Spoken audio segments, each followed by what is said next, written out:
Assalamualaikum warahmatullahi wabarakatuh. Nama saya Argara Muhammad Kafil dari SMP Karangarum. Salam literasi. Kali ini saya akan membacakan cerpen berjudul Hari Raya Idul Fitri. Pagi ini takbir berkumandang, terdengar begitu sering bersahutan di setiap masjid karena bertepatan dengan hari raya besar umat Islam. Hari yang dinantikan ketika Ramadan selesai, Hari Raya Idul Fitri. Arfa dibangunkan oleh ibunya untuk mandi dan bersiap untuk sholat Idul Fitri. Saat mandi, air di pagi itu sangat dingin. Selesai mandi, Arfa memakai baju yang sudah disiapkan oleh ibunya. Setelah bersiap, Arfa diajak teman-temannya untuk pergi ke masjid bersama. Suasana hati Arfa di hari itu sangat bahagia dan senang karena sudah tidak sabar ingin bertemu dengan nenek dan kakeknya. Sesampainya di masjid, Arfa bertemu pamannya yaitu Paman Bara. Arfa berlari dan memberi salam ke Paman Bara. Teman-temannya pun memberi salam juga ke Paman Bara. Paman Bara adalah warga yang dihormati karena kebaikannya dan sering bersosialisasi dengan warga-warga di kampungnya. Hampir semua warga mengenal Paman Bara. Saat salat sudah mau dilaksanakan, Arfa bergegas masuk ke masjid. Semua melaksanakan sholat Idul Fitri dengan khusyuk. Setelah sholat, Arfa dan teman-temannya berpamitan dan saling bermaafan. Kemudian bergegas ke rumah masing-masing. Sesampainya di rumah, Arfa senang sekali. Ia langsung ke kamar dan mengganti bajunya dengan baju yang baru dibeli ibunya kemarin saat sedang menemani ibunya ke pasar.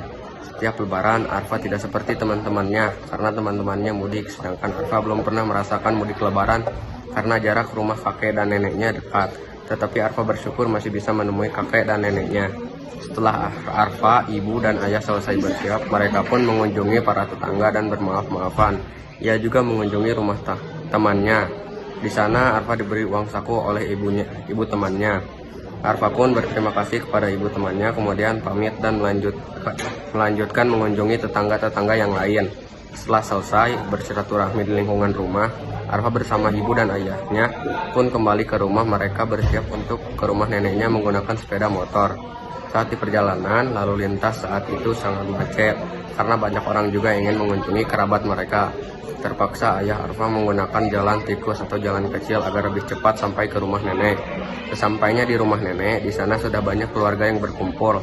Ada kakaknya yang bernama Rina, bibi-bibi ibunya, sepupu-sepupu. Semua sudah berkumpul.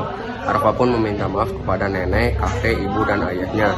Lalu meminta maaf ke semua saudara yang lainnya. Saat pergi ke makam buyutnya, Arfa melihat anak kecil yang menangis di makam ibunya yang sudah tiada. Arfa seketika memeluk ibunya dengan erat.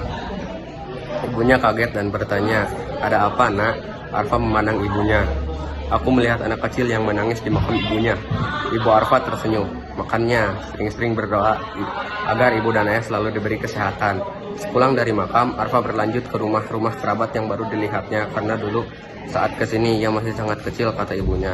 Arfa pun mendapat banyak uang saku dari saudara dan bibinya. Setelah seharian berkegiatan, Arfa ingin makan kue nastar yang ada di meja. Tetapi kue itu segera direbut oleh kakaknya. Arfa pun marah dan menarik rambut kakaknya. Tak terima, kakaknya pun menarik bajunya. Mereka terus bertengkar sampai ibu datang dan memisahkan mereka berdua. "Ya ampun, kalian ini hari lebaran, kenapa kalian malah bertengkar?" ucap ibu dengan nada kesal. "Ada yang mulai duluan, Bu. Ada yang menarik rambutku dengan keras," ucap kakak Arfa. "Aku mau makan kue nastar malah diambil sama kakak," jawab Arfa tak terima disalahkan. Sudah, tidak ada yang benar maupun salah. Kalian hanya adik kakak, harus bisa menjaga satu sama lain. Jadi lain kali jangan bertengkar akan hal sepele seperti ini lagi," ucap ibu menengahi Arfa, dan kakaknya pun menjawab, "Ya ibu, maafkan kami." Arfa dan kakaknya pun bersalaman karena kelelahan. Arfa tertidur pulas di sofa. Hari mulai sore dan mendung. Arfa dibangunkan oleh neneknya karena ibu dan ayahnya akan pulang. Mereka pun berpamitan kepada kakek dan neneknya dan ingin segera sampai ke rumah karena langit sudah gelap. Hari raya kali ini sungguh sangat berkesan bagi Arfa. Semoga di tahun berikutnya masih bisa bertemu kembali dengan Idul Fitri. Sekian dari saya. Wassalamualaikum warahmatullahi wabarakatuh.